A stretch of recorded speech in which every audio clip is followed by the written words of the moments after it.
Welcome to the How to Be Awesome at Your Job podcast, the show where brilliant professionals share how to sharpen the universal skills required to flourish at work. Enjoy more career fun, wins, meaning, and money with your host, Pete Makaitis. Hello, and thanks for joining us here for episode 451 with Dr. Art Markman.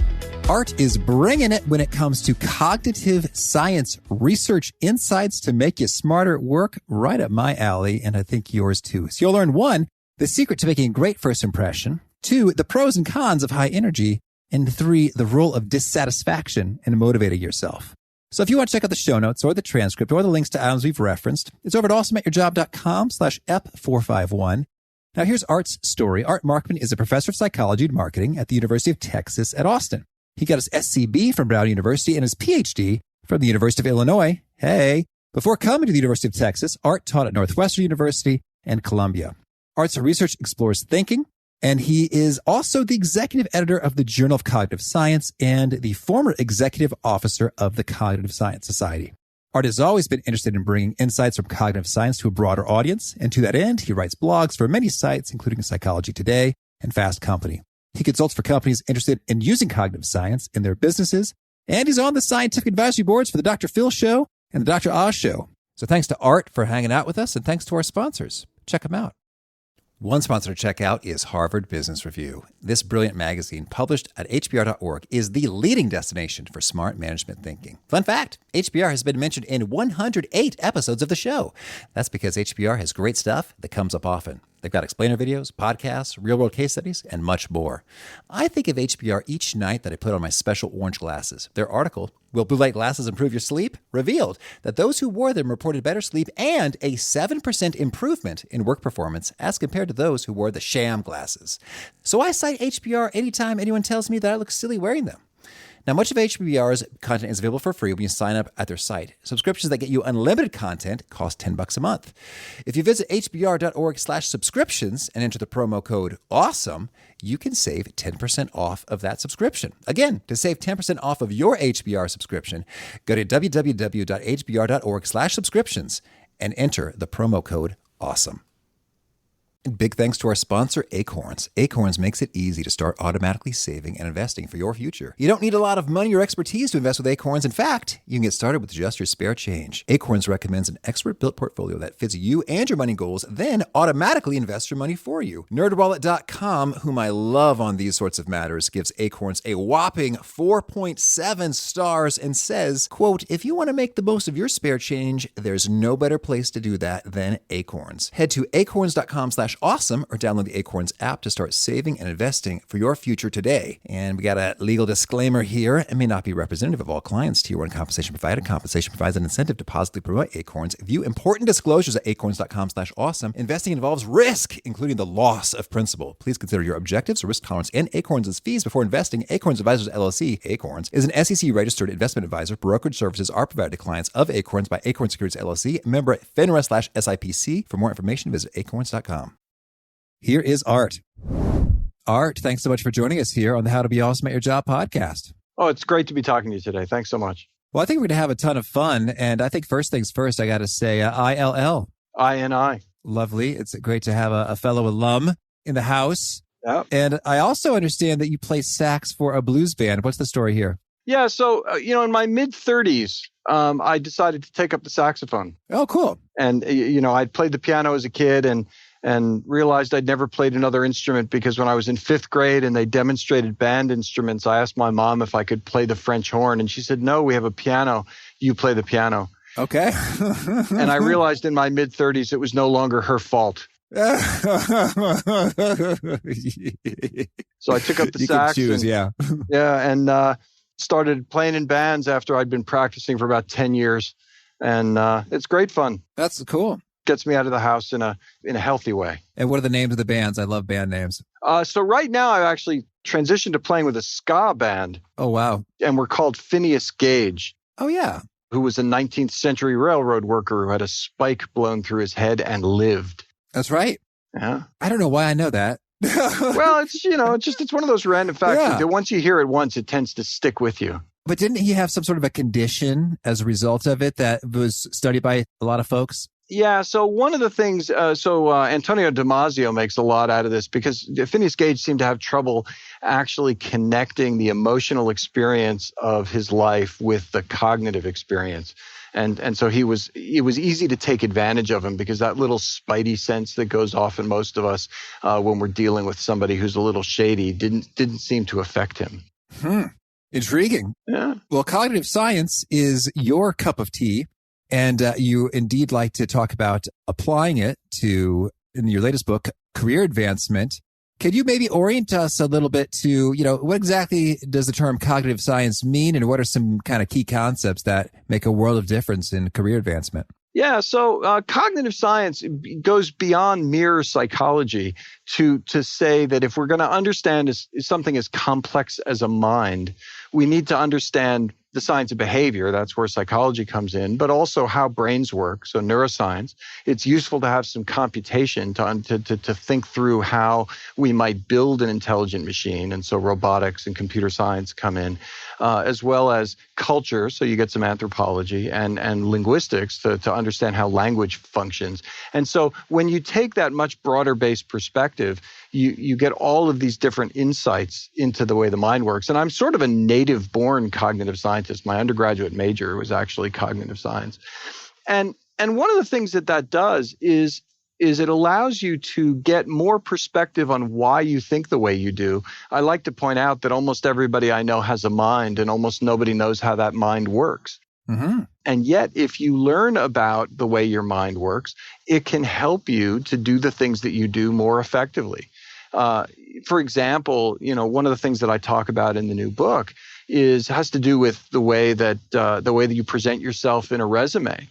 That you might think, well, I should jam every conceivable positive thing into my resume that I can find, under the assumption that people are adding together the total amount of goodness about you. But it turns out that when people actually look at a resume, they are averaging. And so if you put on something that's good but not great, you could actually lower your average a little bit. And so, if you've got that honorable mention for a prize, you might want to think twice about whether you want to include that, because it might actually bring down people's overall evaluation of you. Oh, certainly. And I think in particular, when you're trying to customize a resume to tell a story, that's really going to resonate, for the recipient. Yeah. I suppose this guy's all over the place versus, this guy is a real pro at exactly the things I want him or her to be a pro at. Exactly right. So you really want to understand the minds, not only your own mind, but the minds of the people who are going to be evaluating you, so that you can be as effective as possible at impressing them. Well, that's handy. Yes. Well, so we're going to talk about a lot of stuff, but I'd love to kick it off by hearing what's perhaps the most fascinating and surprising discovery you've made when it comes to deploying some of these cognitive science insights for career advancement. So I would say that one of the more surprising elements of this has to do, for me, with understanding values and value systems. One of the things that you find, particularly when you start to talk to people who've been in the workplace for a little while, is they get dissatisfied with their careers because they realize that the things that they thought they wanted when they were 20 are not actually the things that they wanted. Mm.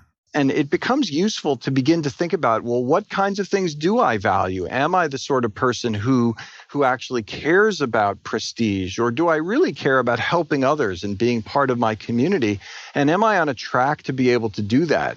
Because you may not be able to reach all of your goals and achieve all of the things that meet your values in your first job, but at some point you got to feel like you're making progress towards it. And I think that a lot of people don't take that into account until too late. And then you experience that midlife crisis where you think, I've just wasted all of my time, when in fact you can begin to do that much earlier in your career. Well, that's fascinating. Can you share what are some key values that folks think they want and realize that they don't kind of often? Well, I have a number of stories in the book because I was happy enough to be able to enlist the help of people on social media. So I as I was writing the book and had all these concepts, I would just ask people questions and they would tell me their stories.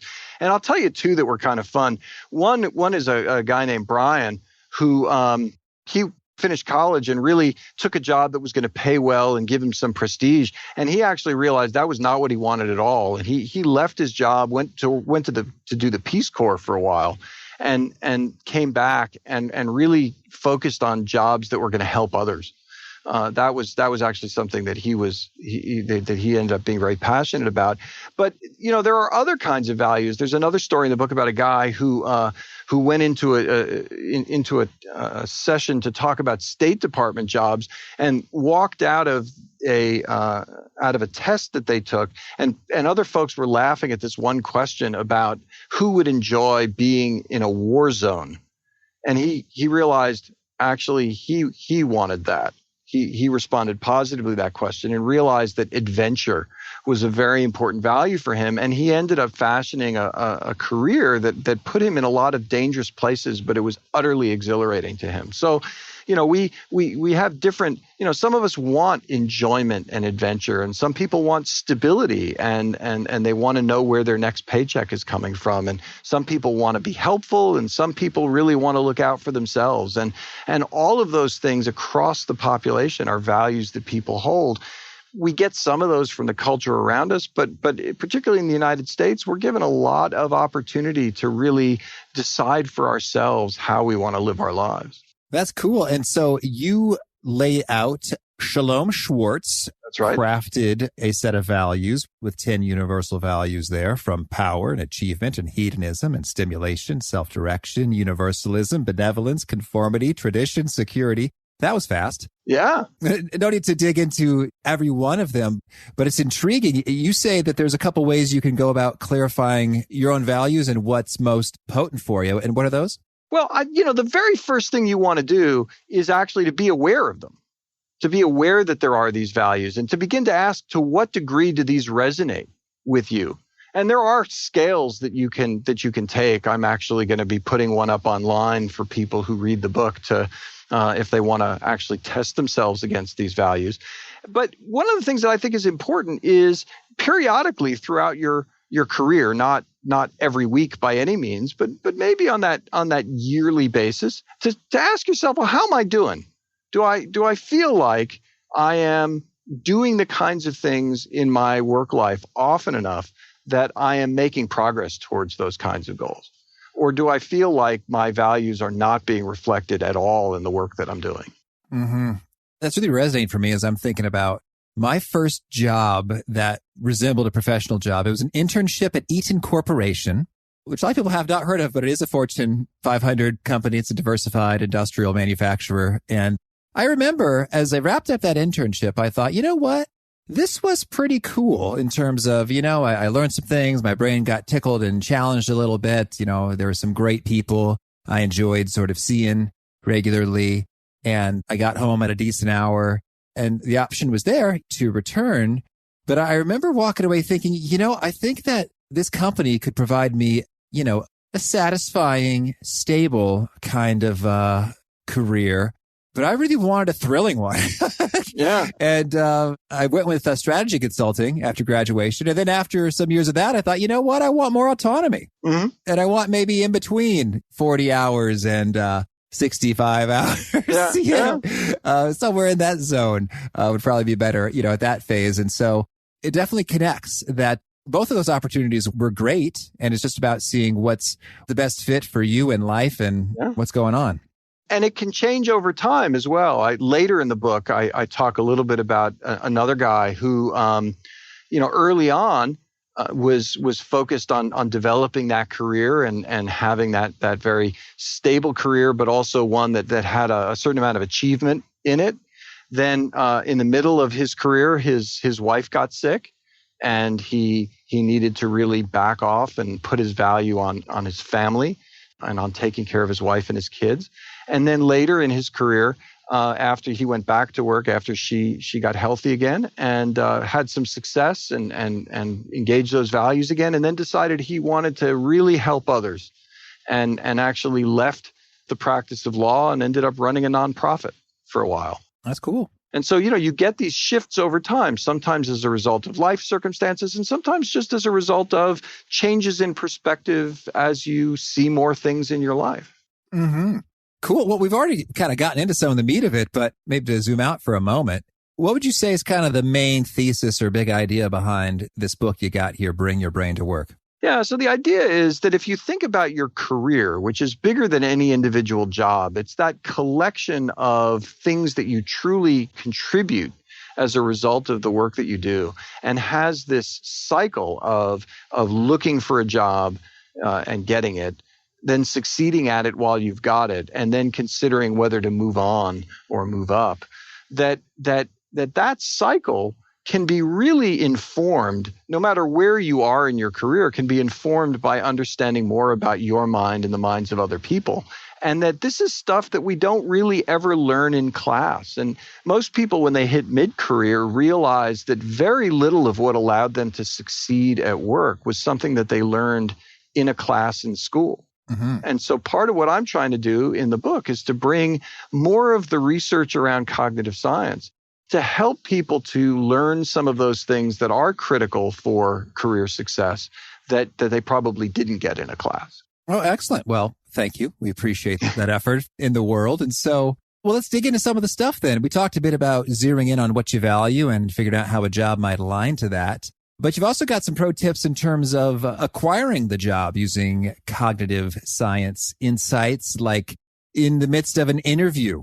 How do you figure out kind of where the interviewer's head's at and what they might love? So one of the things that fascinates me about interviews is a lot of people walk into that interview focused almost exclusively on, I have to impress the interviewer. I need this job and I want them to think great thoughts about me at the end. And of course, that's not irrelevant. You want to go into the interview well prepared and so that you're able to really talk authoritatively about yourself and about the way that you would fit with the company, which means you need to know something about the company.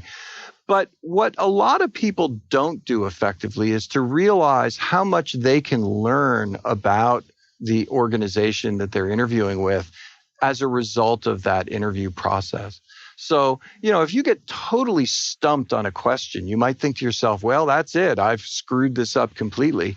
But actually, it gives you this opportunity to engage in a conversation with the interviewer and to get a real sense of, is this a company that actually wants to support me, that wants me to learn, that wants me to help to think the way that they think? And to the extent that the interviewer actually digs in and works with you to walk your way through an interview question, they may be telling you something about their willingness to help to mentor you and to train you and for you to understand that this is a company that doesn't necessarily think you need to be fully formed on day one in order to succeed.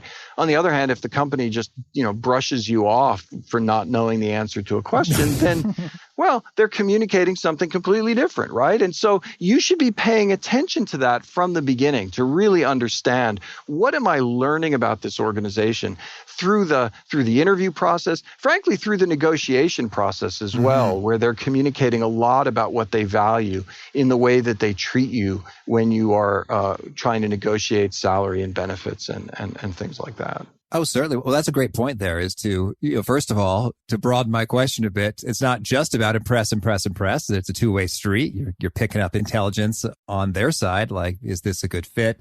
Do you like the way they work it? No diggity. Yeah. But then back to the wowing side of things, when you are putting half of the attention on that side of the equation, what are some things that do some of the wowing or help you sense what they're really feeling? Yeah. So, one of the fascinating things about the interview is, more than anything else, companies are trying to figure out whether they want to work with you. Yeah. And so, because they've already brought you in, which means they've looked at your materials, they feel like you have potential qualifications for the job. And so now they're trying to envision how you fit in. And so part of what you want to do is to really engage. So, yes, you need to be prepared, but at some point you need to really have a conversation. Give those interviewers a chance to have a sense of what it would be like to have you as a colleague.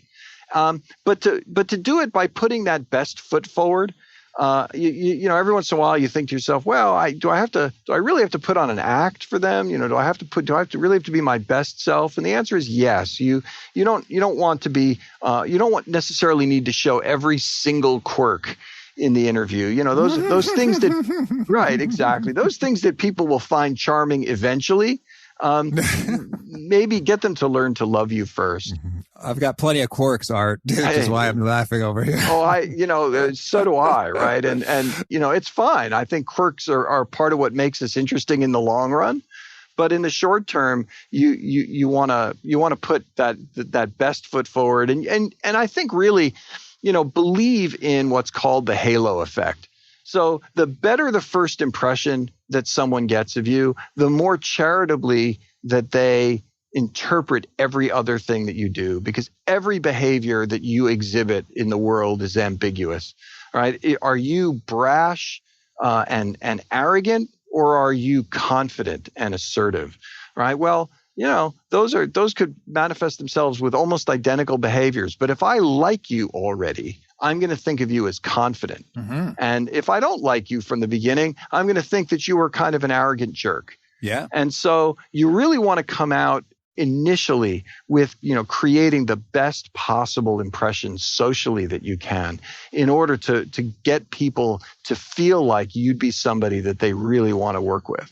Now, in terms of some of the details for how that's done, I imagine, there's some basic fundamentals like, smile, make eye contact, engage, listen, shower. Shower's good, yeah. Put on some clothes that, aren't stained and wrinkled. But are there any sort of like cognitive science secrets that are some huge do's or don'ts when it comes to making a great impression? Yeah, one of them is it's not just smile. It's bring the amount of energy and enthusiasm that you want that person to feel later. So one of the things we know about conversation is that people tune to each other. We even down to the level of the pitch of your voice. Really? Yeah, absolutely. Really? Yes, they do. No, and if people are laughing, right, or smiling, then if one person's doing it, the other person's doing it. They will even mimic facial expressions and if one person crosses their arms, eventually the other one is going to do it. And so if you're trying to generate energy and enthusiasm, because that will ultimately be interpreted by the interviewer as enjoyment.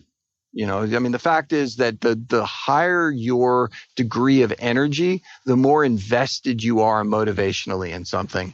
And so if you come in really flat, then you're going to get a flat evaluation later, because the interviewer is going to mimic your flatness, and you're going to end up just it's going to be a mediocre evaluation at the end. But if you come in with energy and enthusiasm, you will create energy, and that energy actually now feeds back into the evaluation that you get. So it's a self-fulfilling prophecy. Mm-hmm. And so you need to bring the energy that you want the interviewer to have, particularly because many times you're working with somebody who may be a recruiter or a hiring manager who might be doing 15 interviews. Oh, yeah. And so if you don't bring it, well, they don't need it. Mm-hmm. They're doing a ton of these all day.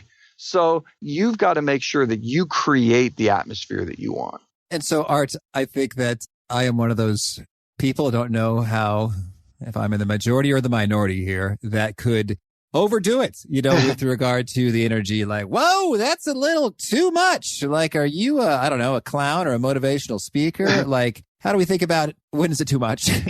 Well, honestly, I don't think that the energy level can be too much, but I do think that that you have to be careful when you're energetic to still stay on topic. Mm-hmm. So one of the things that a high level of energy can do is to allow you to overcome your filter. Okay.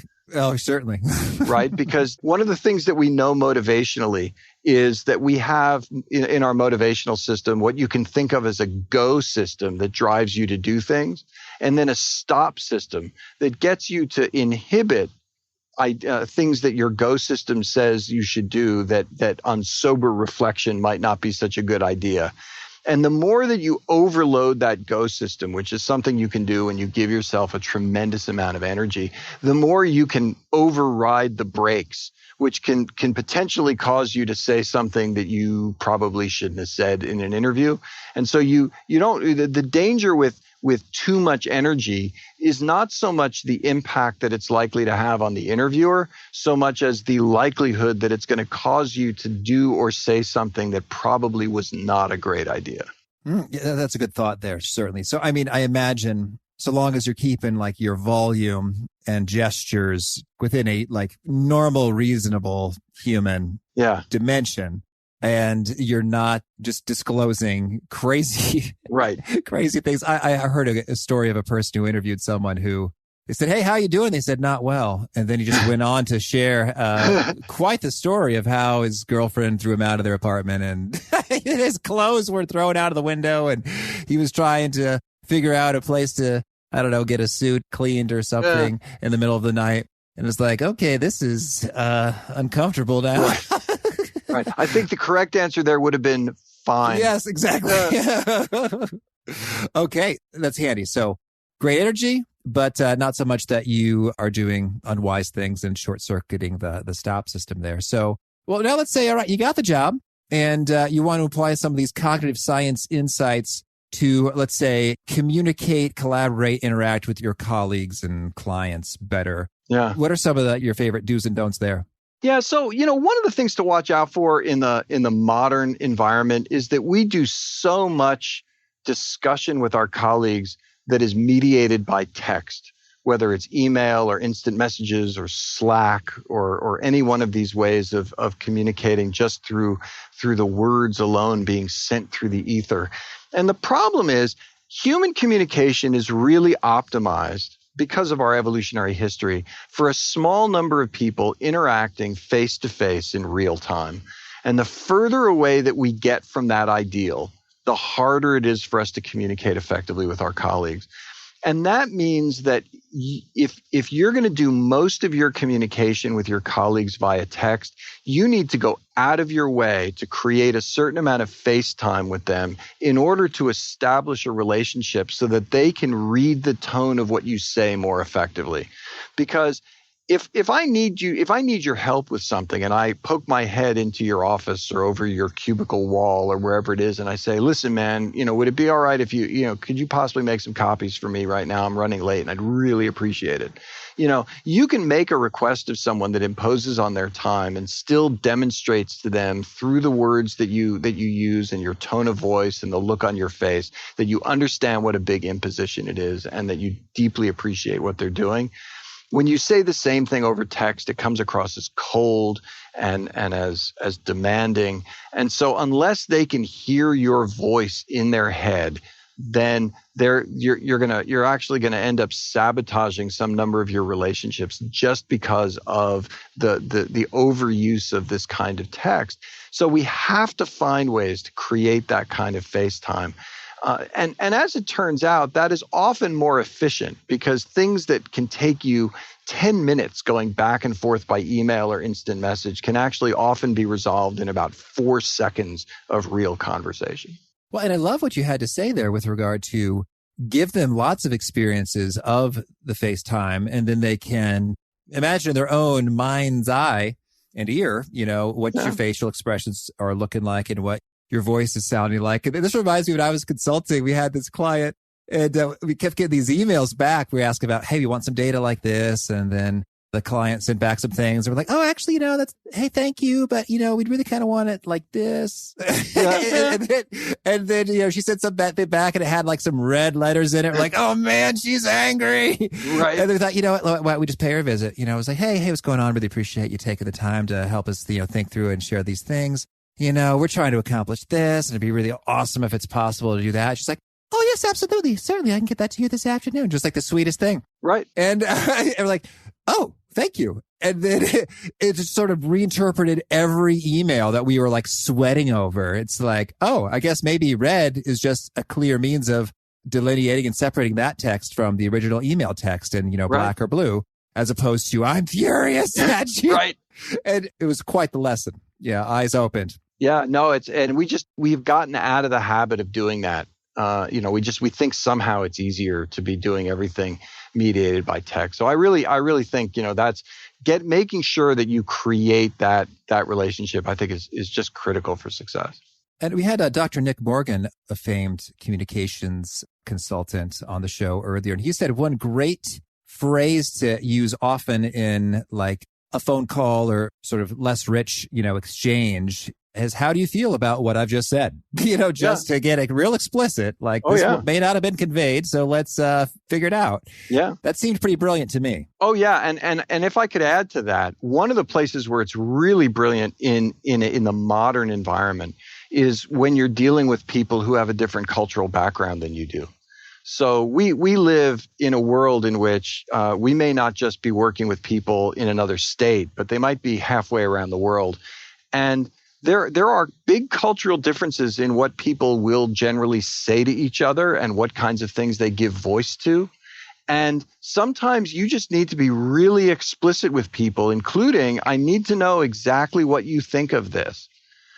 Because, and to summarize your interpretation of a conversation, just to make sure that you actually really are on the same page, where if you were talking to somebody you'd known for years or grew up in exactly the same culture, you might share more of the biases in the way that you think about things that would allow you to communicate effectively. Oh, that is so good. Even just little words, phrases, idioms. I was working with someone in the Philippines, and she said, oh, hey, can we meet up at this time? It's like, oh, yeah, sure thing. And she emailed back, thanks for giving me the time of day. I was like, oh, dang, I know I've been absent. I've got a new baby. I'm really sorry. I mean to be more there and available and guiding and developing and coaching. And, I'm really stewing. And she's like, oh, no, I just meant thank you for that time. Yeah. Like, oh, okay. Oh, yeah. I do not think this means what you think it means. Yeah, totally. Yeah, that's fantastic. Okay. So handy communication tips. And how about, for just productivity, getting the job done, motivation, distraction avoidance? What are your cognitive science insights there? Well, so one of the things that I think is really important is to recognize that the best way to motivate yourself is to create a gap between where you are right now and where you'd like to be in the future. That gap is what creates energy. And I think it's really important for people to recognize that there are days when they feel somewhat unmotivated. And part of that lack of motivation is that they're just not dissatisfied enough with the way things are right now. And that you can actually, by focusing on how the world could be better, you can actually create that kind of energy and get yourself to stick with something. But another piece to this that's really important is you got to learn about what the Yerkes-Dodson curve. And I love the fact that these two guys, Yerkes and Dodson, wrote a paper in 1905 that is still relevant today. And the idea behind the Yerkes-Dodson curve is that the more energy you give to a particular goal, the better your performance up to a point. And you hit a sweet spot where you have the right level of energy, or what psychologists call arousal. And that when you're in that sweet spot, you work really effectively. But if you get hyper aroused, so you get more and more arousal, say that the deadline is creeping ever closer, then you may find yourself slipping over the edge of this Yerkes-Dodson curve, where now additional energy actually lowers your performance, because you have so much energy you can't think straight, you're pacing, you're panicking. And so what everyone needs to learn is, where's my sweet spot?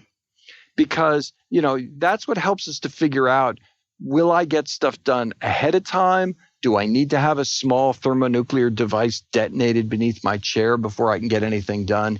And figure out where that sweet spot is and learn to live there with your projects so that you find the right level of engagement and arousal to allow you to work consistently without getting so over aroused that you find yourself unable to make progress on important things. And that's interesting as you talk about the curve, and I'm imagining, okay, X and Y axes here, and we got more and more energy is good. And then I guess when you have too much energy, it's bad in the sense of you're panicking. And I don't know, I guess we had Tony Schwartz on the show earlier. We talked about energy stuff. Mm-hmm. And it almost sounds like more energy there is equating to anxiety and panic, but I guess he would just call that high energy, but a negative type of energy.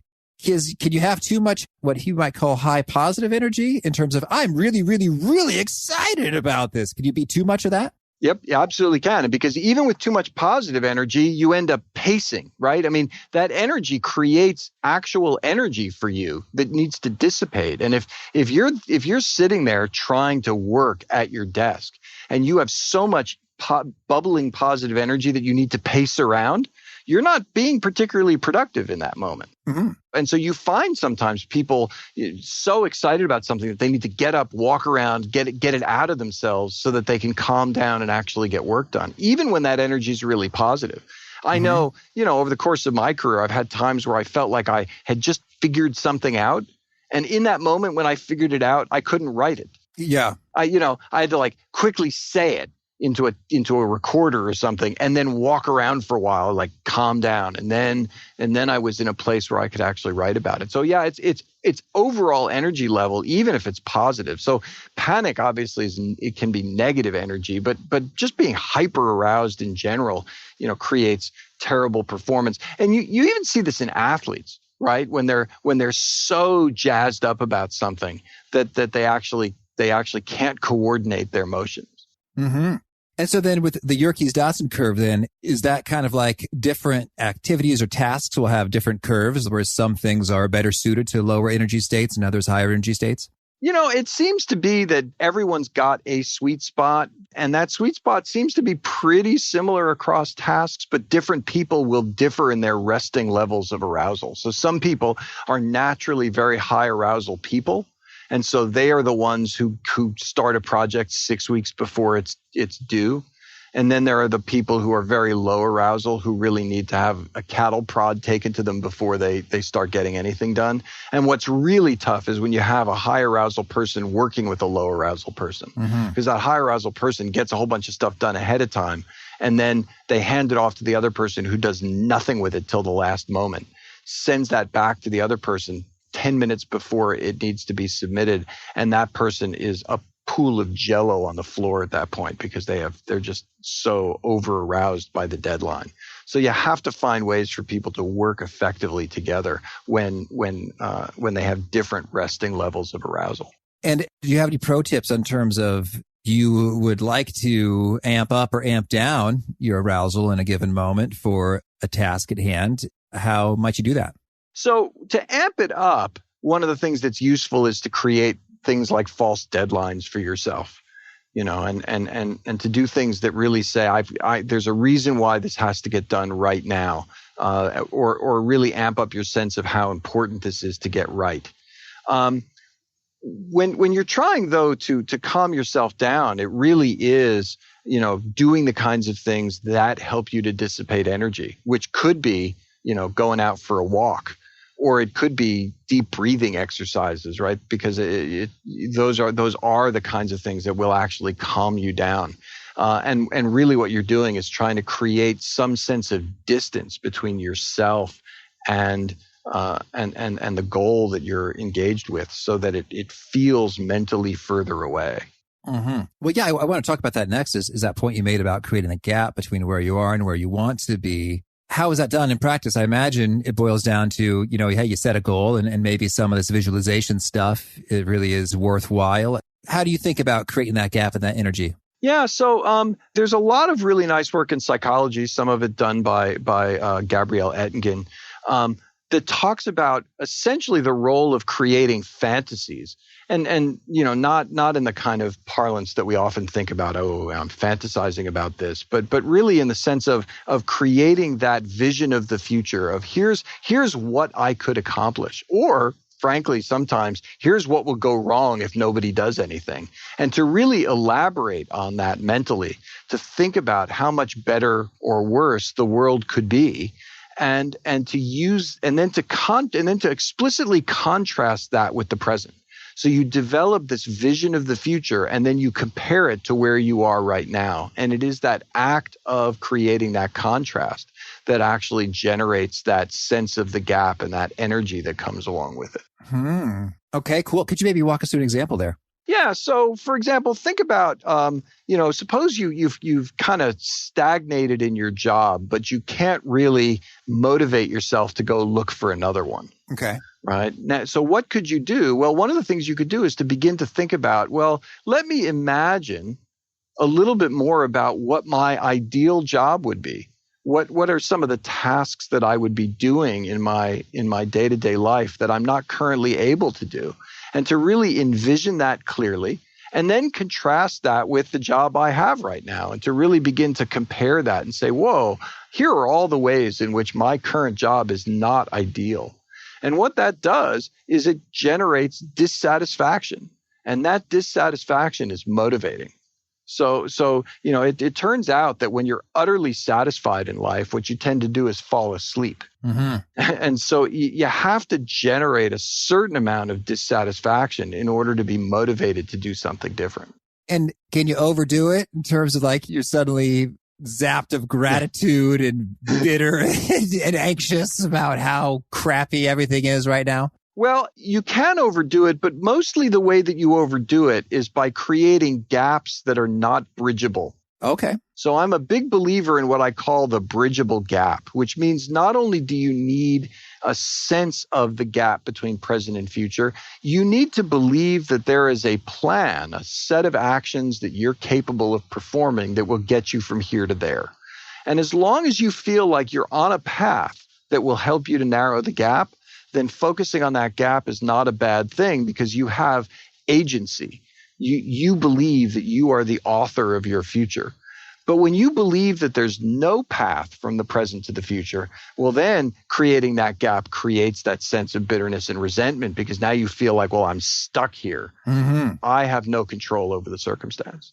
Oh, that's great. Art, tell me, anything else you want to make sure to mention before we shift gears and hear about some of your favorite things? You know what? Let's take it where you want to go. Although I will say one thing, which is one of my favorite things that I got to do in the book is because I play the saxophone, I added a bunch of sections in the book that I call the jazz brain, which is basically focused on that ability you have to improvise. And I think it's really important for people to understand that in order to improvise effectively, you need to know a lot. Mm-hmm.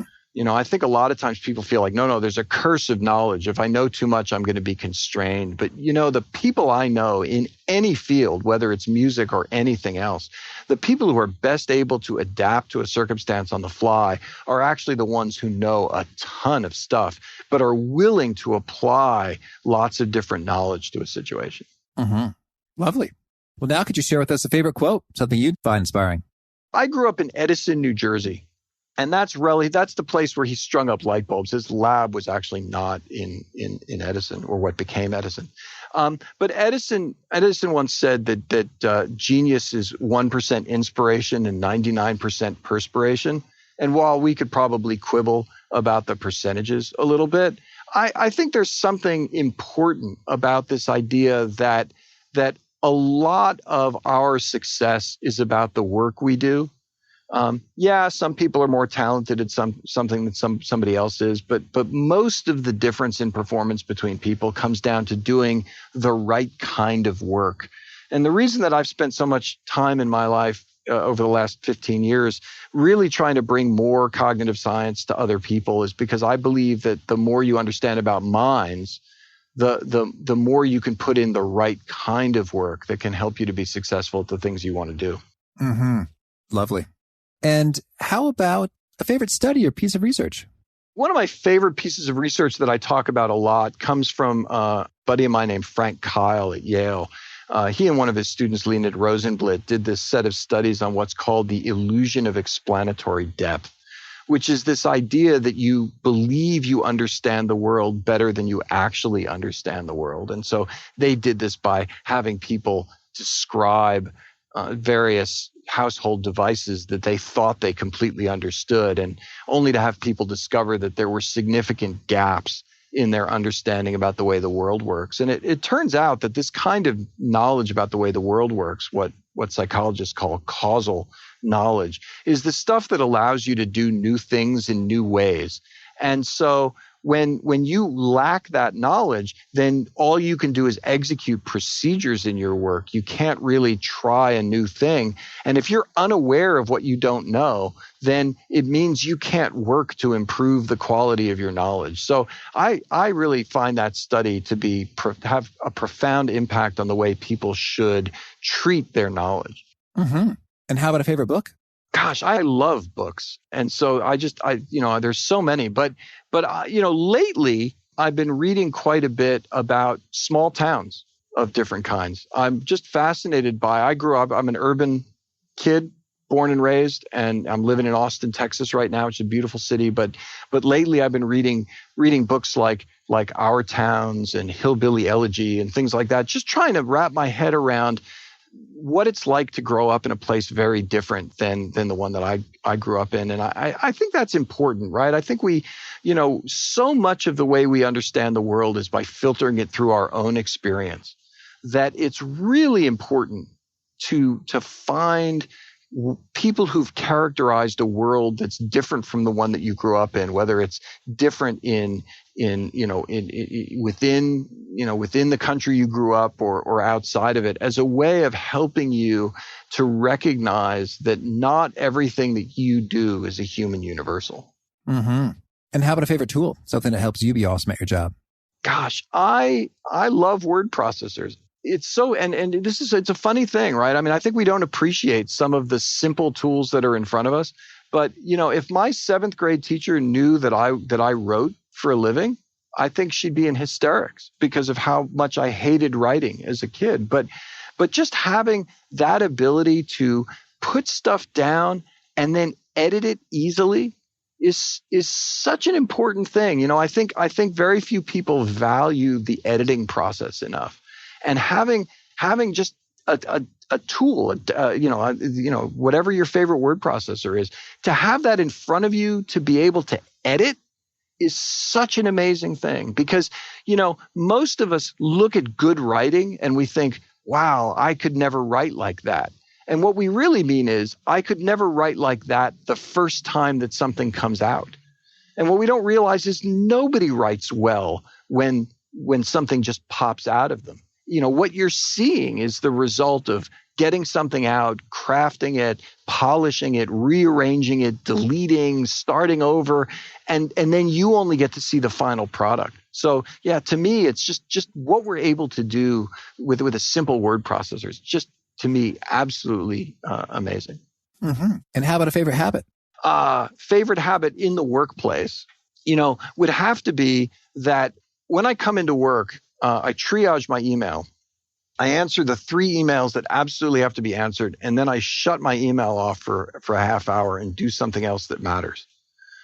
because I do believe that people take a tremendous amount of pride in their work, but I don't think anyone looks back over the last year and says the most important thing I did was to send these 18,471 emails. Thank you. And is there a particular nugget you share that really seems to connect and resonate with readers and students? Obviously, I think a lot of things, are a matter of personal taste. But I think, this recognition that we have a go system that drives us to act, and then a fallible stop system that prevents us from doing things effectively, because we are not good at stopping something that go system has engaged, and that when you want to be productive, your job in life is to reprogram that go system towards habits whose accumulated impact will create the contribution you want. To me, understanding that and living your life knowing that the best way to be effective is to reprogram that go system is something that I think when people internalize that changes the way that they go about their work. Mm-hmm. And if folks want to learn more or get in touch, where would you point them? So you can find me pretty easily on social media. I love to have people finding the stuff that I write. I try to give away as much as I can. So I write for Psychology Today, for Fast Company, for Harvard Business Review. Certainly would love for people to pick up my books. But you can find out all of the stuff that I'm writing on Twitter, LinkedIn. I have an author page on Facebook. I have a website, smartthinkingbook.com, that has information about all of my books. And I also post a few blog entries and things up there. So all of those are places where people can find me.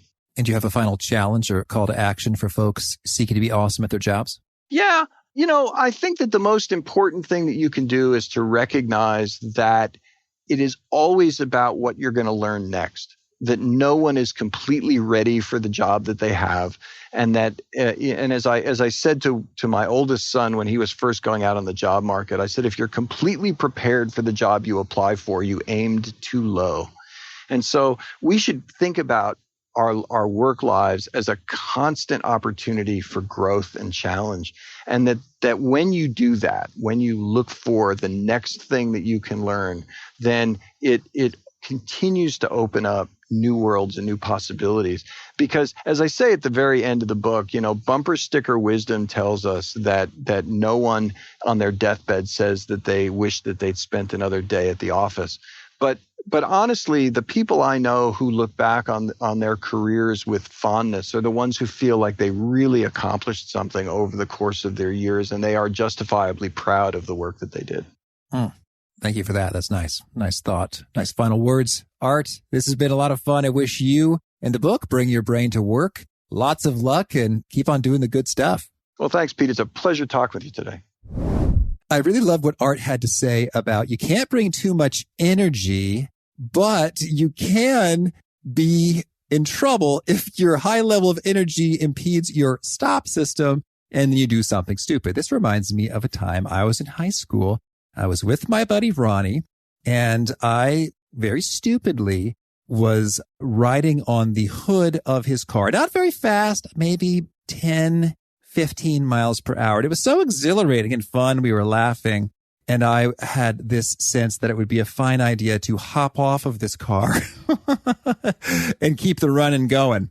Ronnie, to his credit, said he saw that I was kind of maneuvering a little bit, maybe read my mind and called out, "No, Pete, that's a bad," but it was too late. Trying to say bad idea. I kind of hopped off and started running and whoa, learned about inertia firsthand, almost had my balance, then lost it and hit the ground at a pretty high velocity. And I still have a little bit of a scar on my forearm to show for that experience. So there you go. I was highly energized and my stop functioning wasn't working. Being a teenager probably didn't help. And that was a lesson that Art now crystallized for me well over a decade later. So thank you for that, Art. I hope you dug that lesson and didn't have to hurt yourself to let it sink in and let it absorb fully. Again, the show notes, the transcript, the links to items we've referenced are over at awesomeatyourjob.com/ep451. We got Nick Hayes in the house next time. He's a Navy SEAL and they're fun to talk to. And he is talking about gratitude and perspective and high performance and all that good stuff. Peace.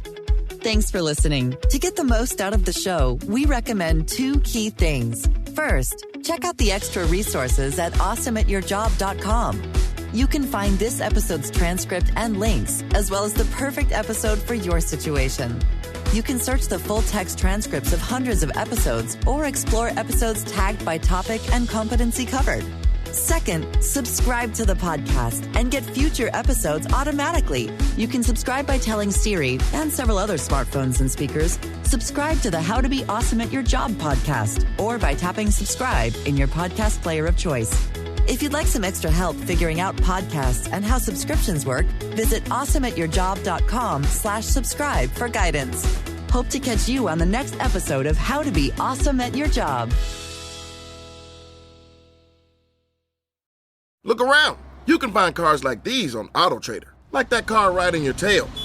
Or if you're tailgating right now, all those cars doubling as kitchens and living rooms are on AutoTrader too.